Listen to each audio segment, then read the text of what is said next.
Assalamualaikum warahmatullahi wabarakatuh. Saya Safira Putri Nabila, perwakilan dari kelompok 4. Kali ini saya akan menjelaskan mengenai psikologi faal indera penciuman.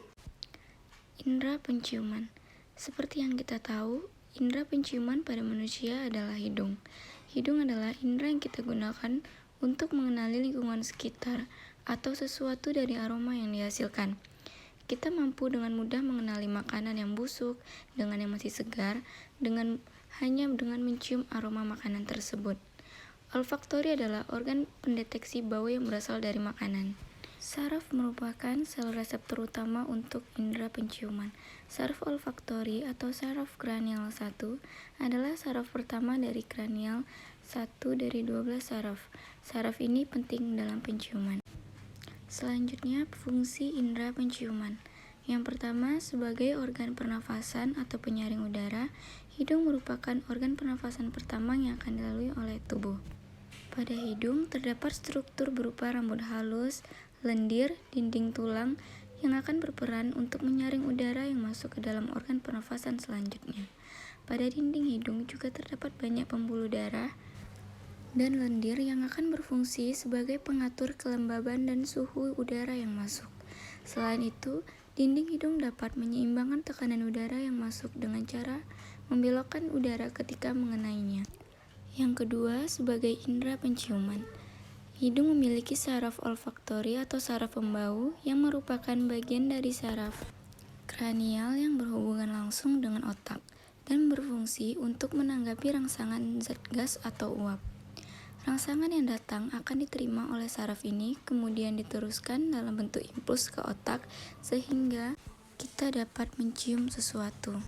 Ketiga, pemberi perasa pada makanan. Hidung memiliki pengaruh terhadap indera pengecapan yang kita miliki. Kombinasi dari hidung dan lidah yang baik dapat memberikan rasa yang optimal pada makanan yang kita makan. Pengaruh tersebut ada karena hidung berperan dalam penerimaan pantulan rasa oleh lidah. Oleh karena itu, ketika kita sedang flu atau mengalami sumbatan hidung, maka rasa makanan akan terasa berbeda. Selanjutnya, hidung juga ikut berperan dalam pengaturan suara. Rongga hidung dapat mempengaruhi resonansi suara dan proses bicara yang kita lakukan. Hal itu dipengaruhi karena tekanan udara yang masuk melalui hidung. Ketika kita menutup hidung, maka kualitas suara akan berkurang dibandingkan saat berbicara dalam keadaan normal. Selanjutnya, pembersihan saluran nafas. Pada bagian hidung, terdapat lendir dan enzim yang akan membersihkan saluran nafas dari bakteri dan kotoran yang masuk. Selain itu, ketika terjadi refleks bersin, maka kotoran dari dalam sistem pernafasan akan keluar melalui hidung dan mulut.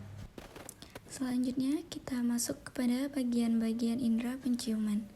Yang pertama, hidung bagian luar. Dari luar kita bisa lihat bahwa hidung memiliki dua lubang yang secara otomatis disebut sebagai naras. Kedua lubang tersebut dipisahkan oleh struktur yang terbuat dari tulang rawan yang disebut sebagai septum.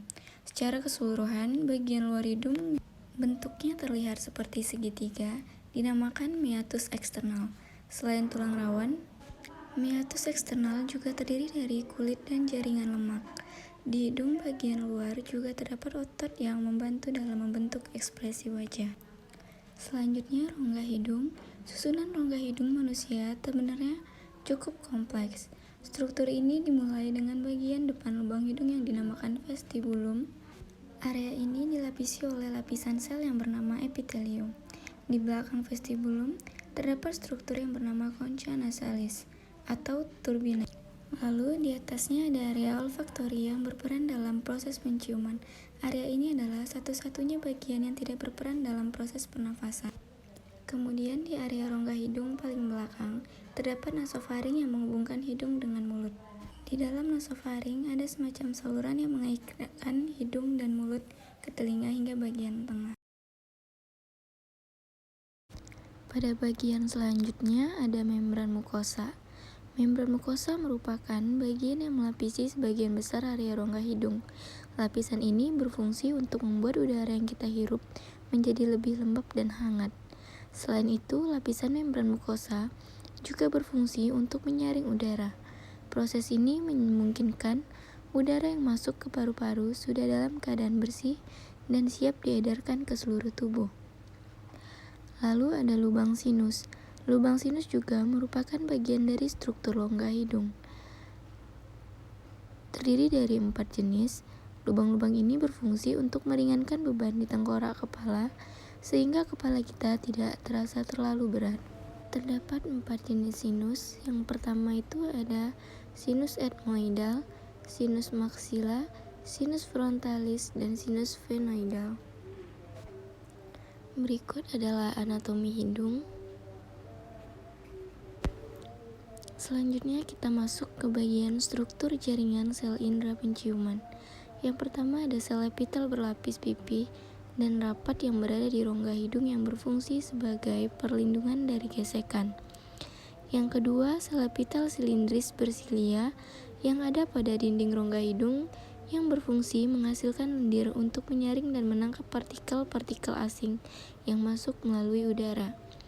Yang ketiga ada sel faktori, yaitu sel utama yang bertanggung jawab dengan urusan bau, yaitu sel saraf sebagai penerima rangsangan dari luar tubuh.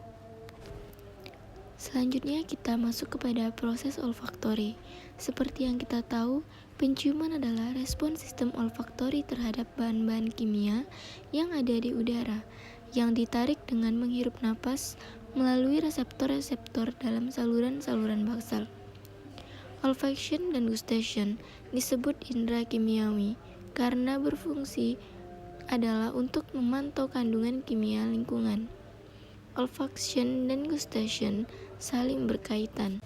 Sebagai contoh adalah ketika manusia makan, penciuman dan pengecapan bekerja secara serempak.